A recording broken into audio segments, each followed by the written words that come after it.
ಭಾರತವನ್ನು ಸಂಪೂರ್ಣ ಪೋಲಿಯೋ ಮುಕ್ತ ಮಾಡುವಲ್ಲಿ ನಾಳೆ ಹಮ್ಮಿಕೊಂಡಿರುವ ಪಲ್ಸ್ ಪೋಲಿಯೋ ದಿನದ ಹಿನ್ನೆಲೆಯಲ್ಲಿ ಮಕ್ಕಳಿಗೆ ಪೋಲಿಯೋ ಹನಿ ಹಾಕಲು ತುಮಕೂರು ಜಿಲ್ಲೆಯಲ್ಲಿ ಅಗತ್ಯ ಸಿದ್ದತೆ ಕೈಗೊಳ್ಳಲಾಗಿದೆ.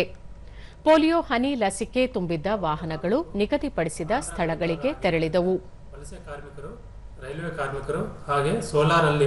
ದೂರದರ್ಶನದೊಂದಿಗೆ ಪಾವಗಡದ ತಾಲೂಕು ಆರೋಗ್ಯಾಧಿಕಾರಿ ನಾಗೇಶ್ ನಾಯಕ್ ನಾಳೆ ತಾಲೂಕಿನಾದ್ಯಂತ ಪಲ್ಸ್ ಪೋಲಿಯೋ ಕಾರ್ಯಕ್ರಮ ಹಮ್ಮಿಕೊಳ್ಳಲಾಗಿದೆ.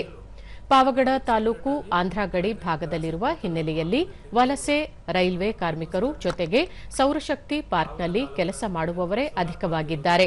ಇಂತಹ ವಲಸೆ ಕಾರ್ಮಿಕರ ಮಕ್ಕಳನ್ನು ಗುರುತಿಸಿ ಪೋಲಿಯೋ ಹನಿ ಹಾಕಲಾಗುವುದು ಎಂದು ಹೇಳಿದರು. 0 ಇಂದ 5 ವರ್ಷದ ಮಕ್ಕಳಿಗೆ ಎಲ್ಲರಿಗೂ ಪಲ್ಸ್ ಪೋಲಿಯೋ ಡ್ರಾಪ್ಸ್ನ ಹಾಕೋದಕ್ಕೆ 7 ಟ್ರಾನ್ಸಿಟ್ ಬೂತ್ನ ನಾವು ನಿಯೋಜನೆ ಮಾಡಿರ್ತೀವಿ. ಆಯಾ ಟ್ರಾನ್ಸಿಟ್ ಬೂತ್ಗೆ ಕವರ್ ಮಾಡಬೇಕಾಗಿ ಅವ್ರು ಸಪರೇಟ್ ಒಂದೊಂದು ವೆಹಿಕಲ್ ಮಾಡಿರ್ತೀವಿ, ಅರೇಂಜ್ಮೆಂಟ್ ಮಾಡಿ. ಅದೇ ರೀತಿ ನಮಗೆ ಈಗಿರ್ತಕ್ಕಂಥ ಗುರಿ ಜಿಲ್ಲಾ ಆರೋಗ್ಯ ಮತ್ತು ಕುಟುಂಬ ಕಲ್ಯಾಣಾಧಿಕಾರಿ ಡಾಕ್ಟರ್ ಸಿಆರ್ ಮೋಹನ್ ಜಿಲ್ಲೆಯಲ್ಲಿ 5 ವರ್ಷದೊಳಗಿನ 1,16,831 ಮಕ್ಕಳನ್ನು ಗುರುತಿಸಲಾಗಿದೆ.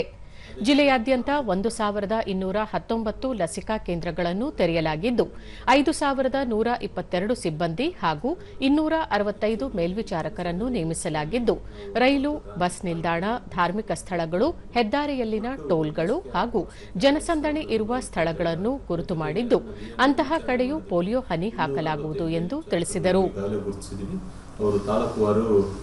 ಅವರು ಪ್ರತಿ ಬೂತ್ಗೆ ತೆರಳಿ ಮನೆ ಭೇಟಿಗೂ ತೆರಳಿ ಮೇಲ್ವಿಚಾರಣೆ ನಡೆಸಲಿದ್ದಾರೆ.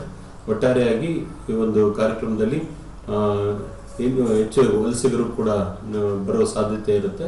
ಆ ನಿಟ್ಟಿನಲ್ಲಿ ಯಾವುದೇ ಮಕ್ಕಳು 0 ಇಂದ 5 ವರ್ಷದವರೆಗೆ ಯಾವ ಮಕ್ಕಳನ್ನು ವಂಚಿತರಾಗದಂಗೆ ಎಲ್ಲ ಮಕ್ಕಳಿಗೂ ಲಸಿಕೆಯನ್ನು ನೀಡುವ ಒಂದು ಗುರಿ ಈ ಒಂದು ಅಭಿಯಾನದಲ್ಲಿ ನಾವು ಇಟ್ಟಿದ್ದೇವೆ.